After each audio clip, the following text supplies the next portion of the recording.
Hello everyone. तो आज का हमारा टॉपिक है directive principles of state policy. देखिए, directive principles of state policy जो है ये फंडामेंटल राइट्स के बिल्कुल अपोजिट है। देखिए, फंडामेंटल राइट्स समाज के लिए थे, लेकिन डीपीएसपी सरकार के लिए है कि सरकार को ऐसे ऐसे काम करने हैं। अगर हमारी सरकार directive principles of state policy पे नहीं चलती है तो हम कुछ भी नहीं कर सकते, कोई केस नहीं कर सकते। लेकिन इसी तरह अगर फंडामेंटल राइट्स के कोई खिलाफ होता है तो हम उन पे केस कर सकते हैं। देखिए, मैंने बहुत इजी वे में आपको समझाने की कोशिश की है। आई होप आपको ये समझ में आया होगा। देखिए, डीपीएसपी हमारी कॉन्स्टिट्यूशन के पार्ट 4 में आते हैं। देखिए, हमारी कॉन्स्टिट्यूशन में आर्टिकल 12 से लेके आर्टिकल 35 तक आते हैं फंडामेंटल राइट्स, और फिर आर्टिकल 36 से लेके आर्टिकल 51 तक डील करते हैं हमारे डीपीएसपी। देखिए, डीपीएसपी को लिया गया है आयरिश कॉन्स्टिट्यूशन से, लेकिन आयरिश कॉन्स्टिट्यूशन ने कॉपी किया है इसे स्पेनिश कॉन्स्टिट्यूशन से। मतलब हम इंडियंस ने आइलैंड की कॉन्स्टिट्यूशन से लिया और आइलैंड की कॉन्स्टिट्यूशन ने स्पेनिश की कॉन्स्टिट्यूशन से इसे कॉपी किया। जैसे कि मैंने आपको बोला कि ये नॉन जस्टिसिएबल है। मतलब अगर कल को सरकार इन डीपीएसपीज पे वर्क नहीं करती तो हम कोई केस नहीं कर सकते। लेकिन इसी तरह अगर फंडामेंटल राइट्स के कोई अपोजिट होता है, एक राइट के कोई खिलाफ होता है, तो वहाँ पे हम केस कर सकते हैं।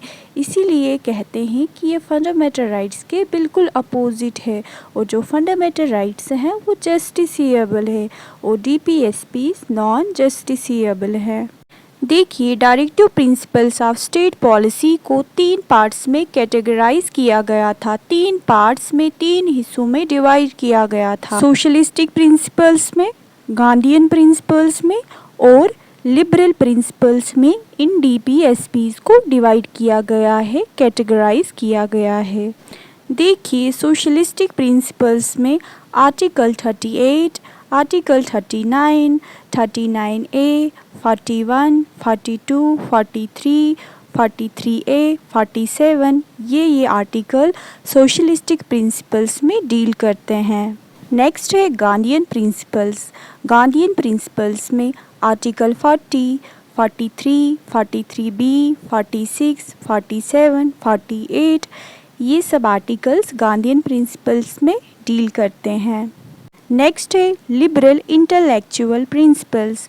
इसमें आर्टिकल 44, 45, 48, 49, 50, 51 ये सब आर्टिकल लिबरल प्रिंसिपल्स में डील करते हैं। तो चलिए बढ़ते हैं आर्टिकल्स की तरफ। देखिए, आर्टिकल 38 के मुताबिक हमारा जो समाज है, हमारी जो सोसाइटी है, हमें इसमें सोशल ऑर्डर को मेंटेन करना है जिससे लोगों को फ़ायदा पहुँचे। और आर्टिकल 38 का क्लास 2 कहता है कि इनकम में, स्टेटस में, अपॉर्चुनिटीज़ में इनइक्वालिटी ना हो। आर्टिकल 38 का क्लास 2 इसे ऐड किया गया है 44th कॉन्स्टिट्यूशन अमेंडमेंट 1978 से। नेक्स्ट है आर्टिकल 39। आर्टिकल 39 के कुछ सब पार्ट्स हैं। आर्टिकल 39 के पार्ट ए में क्या है कि लोगों का जो रहन सहन का तरीका है वो सादा हो, बिल्कुल सिंपल हो, और लोग जो हैं वो अच्छे से रहें। और पार्ट बी में है जो भी मटेरियल रिसोर्सेज हैं उनका प्रॉपर डिस्ट्रीब्यूशन होना चाहिए। जो भी रिसोर्सेज हैं उनका प्रॉपर डिस्ट्रीब्यूशन होना चाहिए। ऐसा ना हो कि जो रिच है उनको ज़्यादा रिसोर्सेज मिले और जो पुअर है उनको कम रिसोर्सेज मिले। पार्ट सी में है कि मनी खाली एक ही इंसान के पास ना रहे, खाली एक ही स्पेसिफिक इंसान के पास पैसा ना रहे, बल्कि सबके पास बराबर हो, इक्वल हो। पार्ट डी में है कि 2 इंसान साथ में काम कर रहे हैं तो उन दोनों को इक्वली पैसा मिलना चाहिए। ऐसा नहीं होना चाहिए एक को ज़्यादा मिले और एक को कम। अगर वुमेन और मैन साथ में काम कर रहे हैं तो ऐसा ना हो कि मर्द को ज़्यादा पैसे मिले और औरत को कम। Equal pay for equal work. Part E कहता है जो लोग काम काज करने वाले हैं उनकी सेहत के मुताबिक ही उनसे काम लो, उनकी उम्र देख के, उनकी हेल्थ देख के। ऐसा ना हो कोई इंसान बहुत एज्ड हो और आप उससे काम ले रहे हो। ऐसा ना हो कि किसी बच्चे से या फिर किसी वीक इंसान से, किसी एज्ड इंसान से आप काम लो। नेक्स्ट है आर्टिकल 39A। देखिए आर्टिकल 39A ऐड किया गया है 42nd अमेंडमेंट ऑफ 1976 से। देखिए आर्टिकल 39A में क्या है। देखिए जो रिच है, जो अमीर है, उनके पास सोर्स ऑफ इनकम है, एजुकेशन है, वो जानते हैं कि how to use legal services. लेकिन उनके मुकाबले में जो गरीब लोग हैं उनको कोर्ट वगैरह का कोई नॉलेज नहीं है, क्योंकि वो ज़्यादा पढ़े लिखे नहीं हैं। तो इसलिए लीगल एड को फ्री करने की सलाह दी है आर्टिकल 39A में। नेक्स्ट है आर्टिकल 40। आर्टिकल 40 में क्या दिया हुआ है, जो विलेज की, गांव की पंचायत है, उनको ऑर्गेनाइज्ड करके रखना है, उनको ऑर्गेनाइज्ड करना है। नेक्स्ट है आर्टिकल 41। आर्टिकल 41 कहता है right to work, right to education. जो बूढ़े हैं, बीमार हैं, बेरोजगार हैं, ऐसे लोगों को हक देना है काम का, एजुकेशन का। नेक्स्ट है हमारा आर्टिकल 42। आर्टिकल 42 बोलता है काम काज के लिए सहूलियत होनी चाहिए। मतलब कुछ वर्कर्स स्थान में काम कर रहे हैं, उनको हीटर का इंतज़ाम होना चाहिए, खाने पीने वगैरह का इंतज़ाम होना चाहिए। और जो वुमेन्स है वहाँ पे उनके लिए मैटरनिटी रिलीफ होना चाहिए। नेक्स्ट है आर्टिकल 43। आर्टिकल 43 कहता है जो कॉटेज इंडस्ट्रीज़ है उनको बढ़ावा दें। नेक्स्ट है आर्टिकल 43A। ये आया है 42nd अमेंडमेंट 1976 से। आर्टिकल 43A बात कर रहा है कि ऐसा होना ज़रूरी है कि अगर कोई वर्कर्स अगर इंडस्ट्री में वर्क कर रहे हैं तो मैनेजमेंट ऑफ इंडस्ट्रीज़ में उन वर्कर्स का पार्टिसिपेशन होना चाहिए, ताकि उनको इस बात की जानकारी रहे कि मैनेजमेंट बॉडी जो है इंडस्ट्रीज़ की वो कौन कौन सी पॉलिसीज़ बना रही है। नेक्स्ट है आर्टिकल 43B। इसे ऐड किया गया है 97th कॉन्स्टिट्यूशन अमेंडमेंट 2011 में।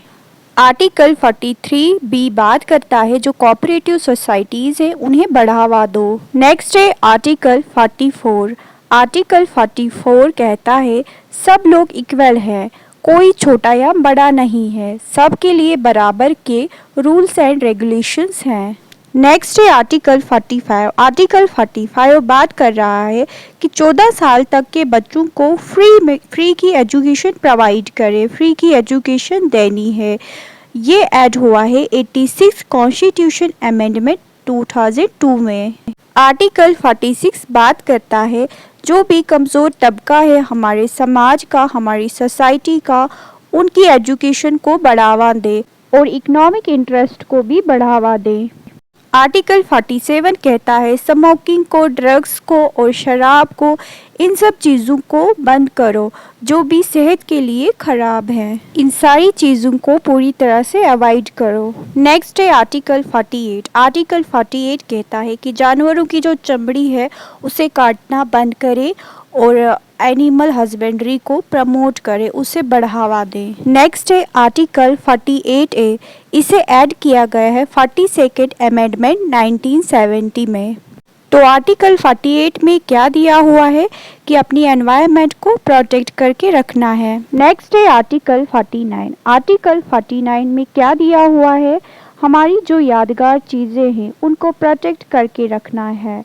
जैसे कुतुब मीनार है, ताजमहल है, ये सारी यादगार साइट्स को प्रोटेक्ट करके रखना है।